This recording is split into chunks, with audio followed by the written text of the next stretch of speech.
کہا جاتا ہے کہ کچھ مسلمان یہ جو کلمہ پڑھتے ہیں یہ بدعت ہے، یہ ہے، وہ ہے، شرک ہے۔ اسلام میں کلمہ کیا ہے؟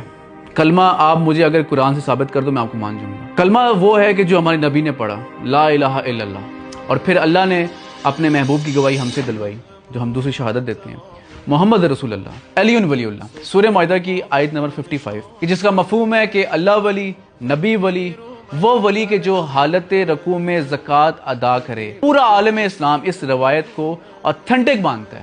یہ میں نہیں کہہ رہا، یہ آپ جا کے سرچ کر سکتے ہو بھائی، کہ نماز کے دوران ایک فقی آتا ہے، ایک فقیر آتا ہے اور وہ کہتا ہے کہ اللہ کی راہ میں کوئی مجھے کچھ دے سکتا ہے۔ تو دنیا نے دیکھا، صحابہ نے دیکھا کہ مولا علی نے حالت رکوع میں اپنی انگلی آگے کی اور اشارہ کیا اس فقی کو اور اپنی انگوٹھی اسے زکوٰۃ دے دی۔ اب اس سے ثابت ہوا کہ مولا علی ہمارے ولی ہیں۔ اس کے بعد ہم دیکھتے ہیں کہ جنگ خیبر میں بھی، اور آخر میں جب آخری خطبہ دیا انہوں نے غدیر خم پر، کہ جس کے بعد قرآن کی آخری آیت بھی نازل ہوئی کہ آج ہم نے تم پر دین مکمل کر دیا۔ یہ وہ مکمل ہونا تھا دین کا، مولا علی کی ولایت کے اوپر۔ من کنتم مولا فحسن علی مولا، وسیع جانشین، سب کچھ، تمام صحابہ کے مولا مقرر کر دیا گیا مولا۔ اور ایک اور جگہ نبی پاک نے فرمایا کہ علی کا چہرہ دیکھنا بھی عبادت ہے۔ آج ہم مسلمانوں کو یہ سمجھنے کی ضرورت ہے کہ یہ جو کلمہ ہے یہ بیسیکلی شہادت ہے، اللہ کی وحدانیت کی گواہی دینا، نبی پاک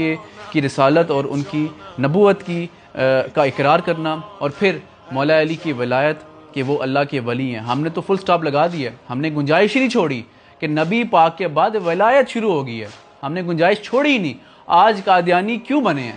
وہ اس وجہ سے بنے ہیں کہ محمد رسول اللہ کے بعد گنجائش تھی، ہم نے تو گنجائش نہیں چھوڑی۔ جو ہم لوگ ولایت والے لوگ ہیں، جو ہم ولایت کو مانگتے ہیں، اور اس کے بغیر مجھے لگتا ہے کہ دین مکمل نہیں ہے آپ کا۔ تھوڑی دیر کے لیے آپ اہل تشیع کو نکال دیں، سائڈ پہ کر دیں، آپ مسلمان ہو کے ٹھنڈے دماغ سے سوچو کہ مولا علی کے جو فضائل ہیں، مولا علی کی جو ولایت ہے وہ ہم سے جو چھپائی گئی ہے، ہم مسلمانوں سے، ہم جو اہل سنت، اہل حدیث، جو بریلوی جو بھی ہیں، ان کو اس چیز پر غور کرنے کی ضرورت ہے۔ اور انشاءاللہ ایک دن آئے گا کہ ہم سنی شیعہ وہابی سب ختم ہو کے مسلمان بنیں گے۔ باقی آپ نے جو میرے اوپر رافضیت کا، جو میرے اوپر کفر کے فتوے لگانے لگا دیں بھجن، مجھے فرق نہیں پڑتا۔ میں ان کی اولاد ہوں کہ جنہوں نے حق کے پیچھے جان دے دی، اسلام کے پیچھے جان دے دی، تو یہ تو چھوٹی سی چیز ہے۔ اللہ آپ کو خوش رکھے۔